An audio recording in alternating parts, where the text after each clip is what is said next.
sampaikan tetap berada dalam tahanan, tidak kondisinya baik-baik. Nanti tanggal 10 Juni akan kita diadakan bersama-sama nota pembelaan dari terdakwa sendiri maupun dari sebelumnya. Dengan demikian, Pak Jaksa dihadirkan nanti dalam persidangan berikutnya tanggal 10 Juni ya.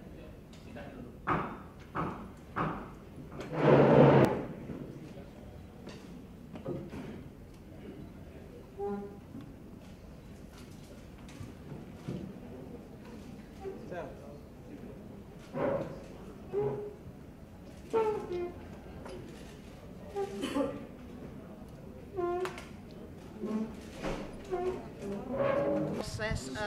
Proses pengadilan yang ada di negara kita yang memang kita harus kita lalui ya. Tadi Pak JPU sudah menyampaikan bahwa SPA 15 sesuai dengan terjemahan merupakan gabungan. Nah, kalau gabungan itu mengakibatkan kerugian, apakah gabungan itu pun yang mengakibatkan keuntungan? Jadi pertanyaannya harus sama ya. Kalau yang gabungan itu mengakibatkan kerugian, apakah gabungan itu pun yang mengakibatkan keuntungan?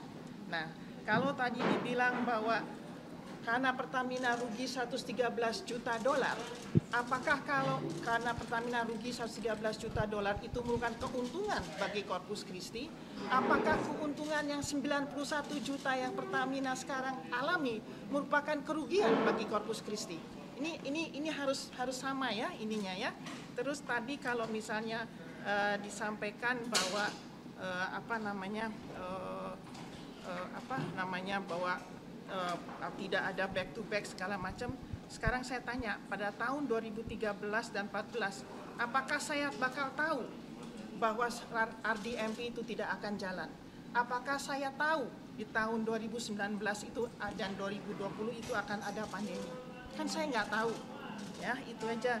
Dan kalau misalnya ini kebijakan seperti ini menjadikan suatu tindak pidana korupsi, jangan haraplah Pertamina bisa menyaingi BUMN internasional atau perusahaan-perusahaan swasta yang lain. Karena pada saat semua membeli LNG Corpus Christi di tahun yang sama, tidak ada satupun perusahaan yang dikenakan tindak pidana korupsi karena harganya turun atau tidak punya back to back. Boleh dicek di SEC siapa pembelinya, apakah mereka pada saat pandemi menjual dengan harga rugi dikenakan pidana, atau misalnya mereka itu semua punya back to back, tidak ada. Jadi ini memang anomali yang terjadi di negara kita yang kita harus lalui. Ya, itu saja ya. Terima kasih. Makanya nanti saya akan sebutkan di pledoi ya. Nanti akan saya sebutkan di pledoi ya. Jadi kalau saya tambahkan di situ ya. Jadi kalau mendengarkan tadi surat tuntutan, tadi Ibu kan bilang anomali. Kalau saya melihatnya mirip ya dengan apa yang dikatakan Ketua KPK, Wakil Ketua KPK, ketika menanggapi putusan selah Hakim Agung Gazalba. Ngawur katanya ya. Jadi itu sama, saya kira ini lebih ngawur lagi menurut saya. Karena tadi yang dijelaskan itu sebenarnya ini kan pembelian LNG, ya pembelian LNG.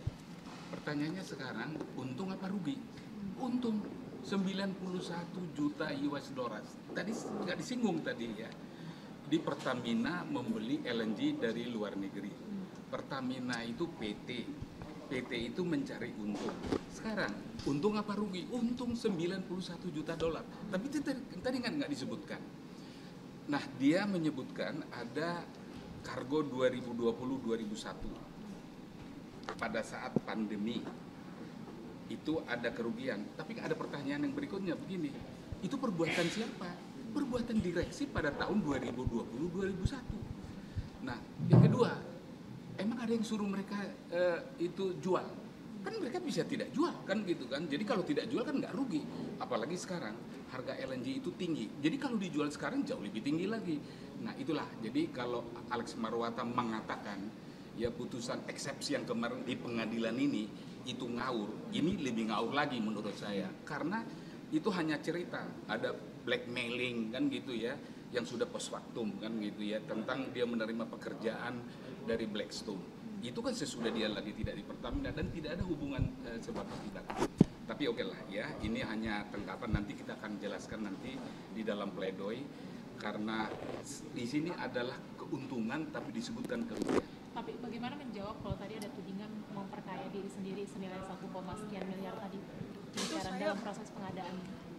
Itu saya bekerja loh gini, saya mendapat tawaran itu setelah SPA 1 dan SPA 2 ditandatangani. Kalau misalnya saya mendapat manfaat, mestinya saya ketemu Blackstone itu sebelum Desember tanggal 1 2013. Lah saya ketemunya 2014 September. Dan itu gaji yang diterima selama hampir 1 tahun. Iya. Dan itu sudah dilaporkan ke pajak. Pajak. Ya, itu sudah dibayar dari apa yang diterima. Iya. Itu ada di pajak. Kalau itu konspirasi, ngapain dia lapor ke pajak kan gitu? Ya ngumpet-ngumpet aja kan gitu. Nah itu yang nggak masuk akal. Padahal sebenarnya hukum itu harus masuk akal. Jadi kalau kata-katanya Alex Marwata itu betul tuh melukiskan ini. Kan dia bilang kan nulis ngawur katanya. Itu betul saya kira. Goyang lagi. Bisa apa? Oh, dengan seperti ini dan dia menagih ke Corpus Christi, diputuskan sepihak. Ya, jadi kalau kontrak itu kan sampai sekarang kan masih berjalan. Di dalam klausula di dalam kontrak itu, kalau dinyatakan itu korupsi, maka nanti akan diputuskan oleh Corpus Christi dan dia akan untung lebih besar. Ya, Jadi itu. artinya risiko yang lebih besar sekarang dipertaruhkan dengan surat tuntutan yang seperti ini. Atau artinya mereka nggak baca itunya SPA-nya dengan baik, ada risiko. Ya, jadi sepihak nanti dibatalkan dan kita nanti akan membayar ganti rugi yang lebih besar. Nanti dia yang harus bertanggung jawab. Nanti ya saya sudah ditunggu sama pengawal tahanan, nanti saya dimarahin sama pengawal tahanan. Terima kasih.